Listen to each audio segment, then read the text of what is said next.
Sakisanandro izaho rehefa marina no nankaiza ianao no ratsy foana no manjaka eto an-tany asana dia tena marina izany maro ireo manala ny famarinana satria no amarinina tamin'ny rany Jeso famarinana amtetindresaky isanandro izaho rehefa marina no nankaiza ianao no ratsy foana no manjaka eto an-tany asana dia tena marina izany maro ireo manala ny famarinana satria no amarinina tamin'ny rany Jeso famarinana Jeso no famarina rehefa nikeny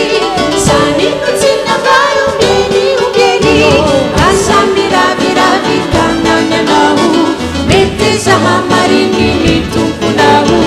maro ireo mandala ny famarinana satria no amarinina tamin'ny rany Jeso famarinana avony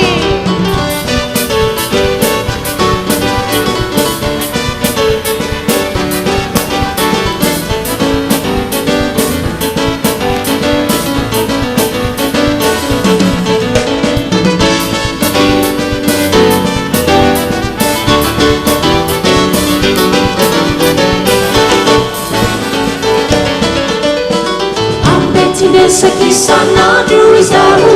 rehefa marina no nankaiza